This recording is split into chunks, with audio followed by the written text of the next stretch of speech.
Chapter 5. Separate and Together, Life in Groups. What is a group? A group is a collection of people who share some attribute, identity, with one another, and interact with each other.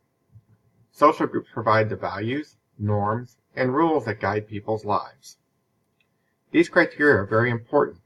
As we will see, sometimes a bunch of people in proximity might look like a group, but if they aren't meeting these criteria, they would not be considered a group by sociologists.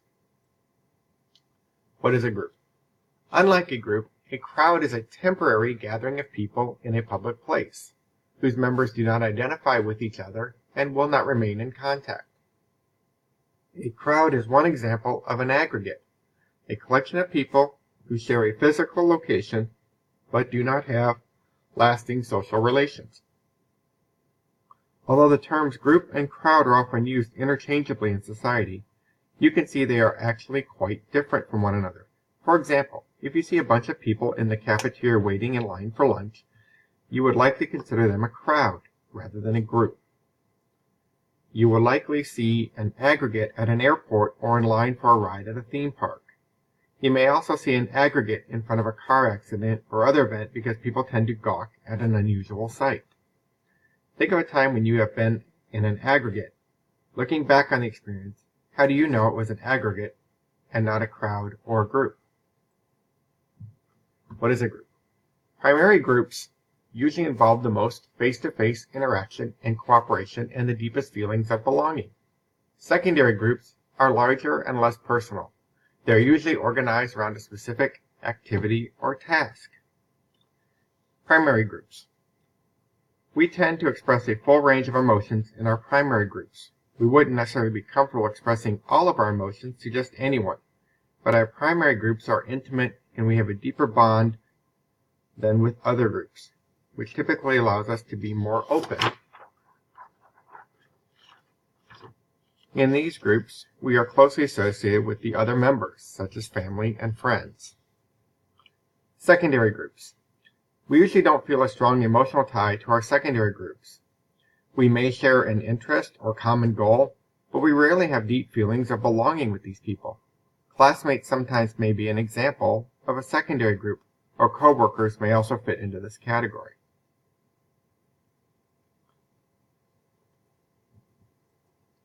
Social networks.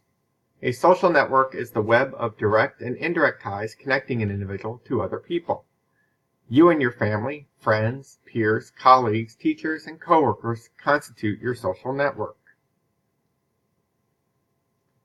Research on social networks has shown that indirect ties can be as important as direct ties, so it's not just whom you know that matters, but whom they know as well. Sometimes you're able to make connections through others, which can lead you to friends, employment opportunities, or even a love relationship. A social network is a structure made up of individuals and groups tied together by different types of relationships: friendship, family, work, etc.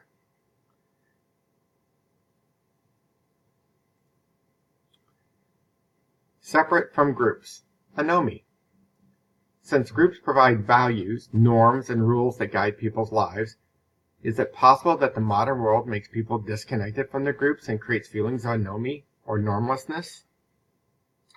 Sociologists such as Emile Durkheim and Robert Putnam have worried that the modern world creates a lack of connection, while others argue that these worries are overstated and that the new technologies like the internet allow us to connect with others in new ways.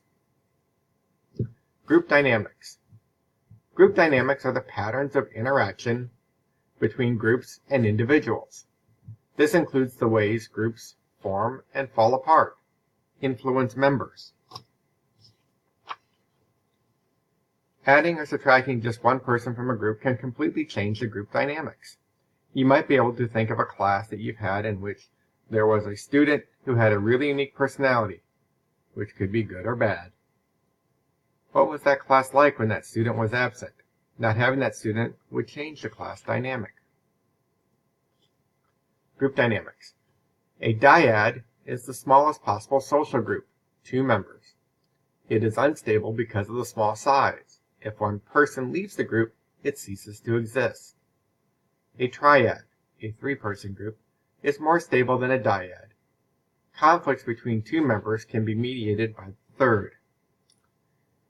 Dyads usually have very strong relationships, but the fact that they are so easy to break apart makes them unstable. Group dynamics. Dyad, one relationship between A and B. Triad, three relationships between A, B, and C. Group of four results in 6 relationships. Group of 5 results in 10 relationships. Group dynamics. An in-group is a group that a person identifies with and feels loyalty towards. An out-group is a group that a person feels opposition, rivalry, or hostility toward. A reference group is a group that provides a standard of comparison against which people evaluate themselves. In-groups can be thought of as us, and out-groups can be thought of as them. Most of us are associated with a number of in-groups and out-groups based on our ethnic, religious, familial, professional, and educational backgrounds. Our reference group might be our friends or family. However, it could also be the mass media. Many people argue that the reason we see so much over-dieting, anorexia, or bulimia, and plastic surgery in young people is due to the media's portrayal of images of men and women that are so perfect as to be basically unobtainable by regular people, yet often serve as a reference group to their audience. Group dynamics. Group cohesion is the sense of solidarity or loyalty that individuals feel towards a group to which they belong. Groupthink is the tendency of very cohesive groups to enforce a high degree of conformity among members, creating a demand for unanimous agreement. You can think of cohesion as the social glue that binds us and holds our groups in society together. A group is more cohesive when the individual members feel strongly tied to the group, but too much cohesion can lead to the kind of poor decision-making called groupthink. Groupthink sometimes develops in large companies, when individuals are pressured to agree with the group so they stop offering novel ideas, which can cause the company to falter. Some companies try to combat this with think tanks, where individuals are encouraged to brainstorm and come up with new ideas.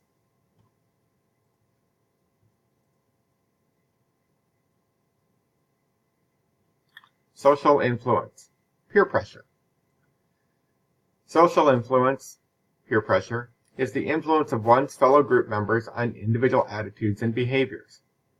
Generally, we conform to group norms because we want to gain acceptance and approval, positive sanctions, and avoid rejection and disapproval, negative sanctions. This is actually common in our society.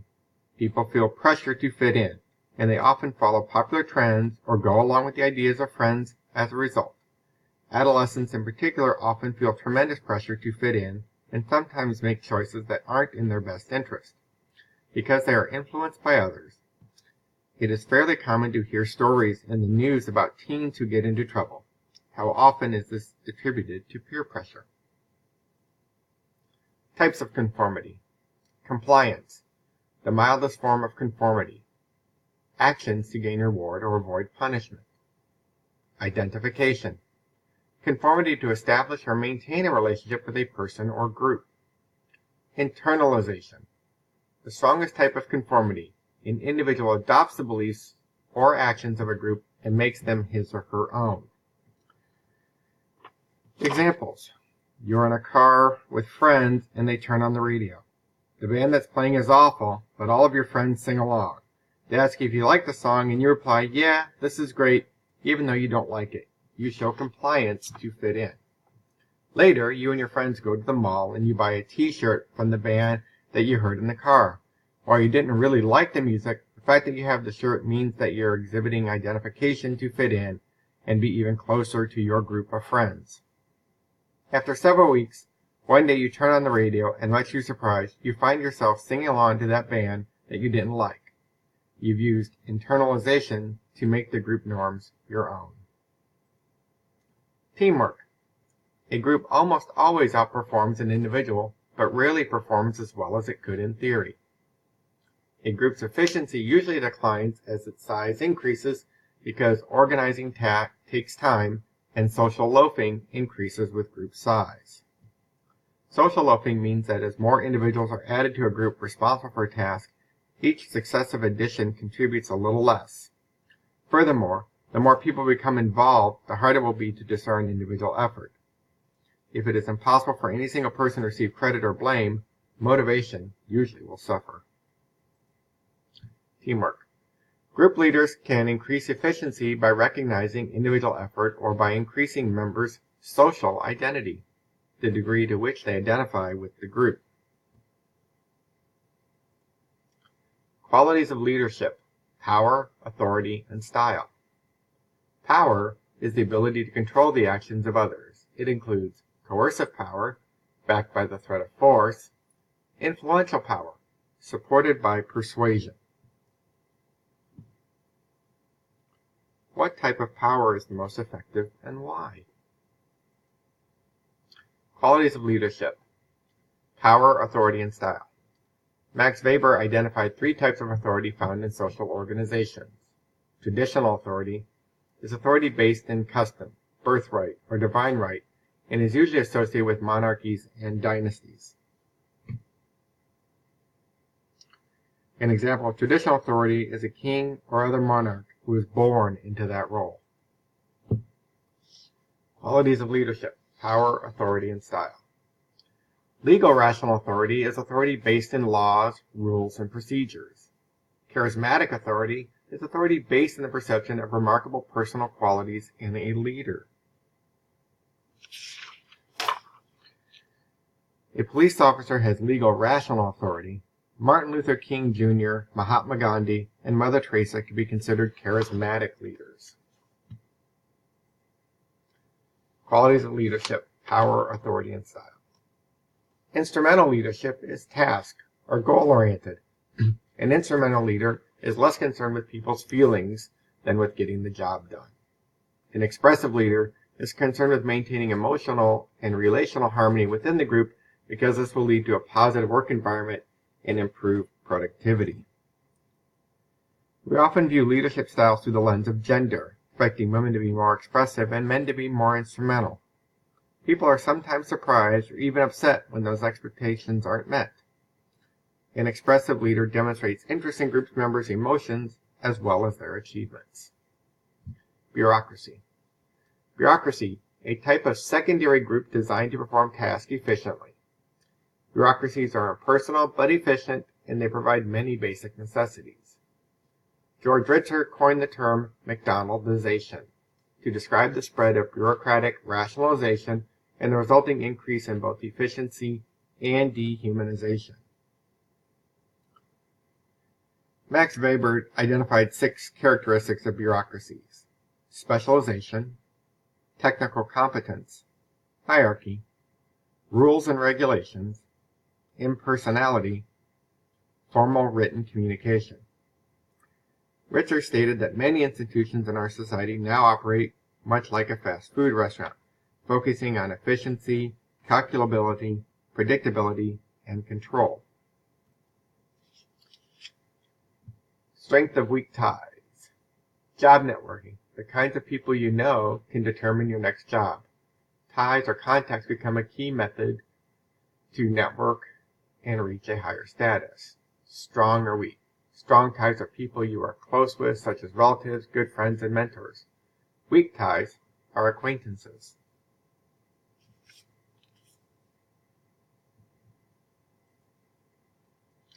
High status. In the upper class, there is a stress on the importance of strong ties and forming elite clubs. Administrative. Administrators are most likely to be cosmopolitans and involved in an organization to branch out and form new ties. Professional. Professionals, technical, and managerial workers will most likely hear about new jobs through weak ties. Office worker. The office worker may have mixed connections in both higher and lower classes. Semi-professional. Semi-professional frequently use weak ties to land or hear about a new job. Blue collar. The majority of people of a lower status will find a job through a relative or close friend. Low status. For those of a low status, weak ties of a similar status are not especially useful or far-reaching. Examples: part-time teacher. 4 strong ties, 6 weak ties. Through both types of ties, he knows people in the class above and below his own. Local bridge. A person who can connect two people who don't know each other. Bridges connect people outside their circle and help them reach different jobs. Tight circles. When everyone in a circle primarily have strong ties with each other, it becomes difficult to reach beyond that circle.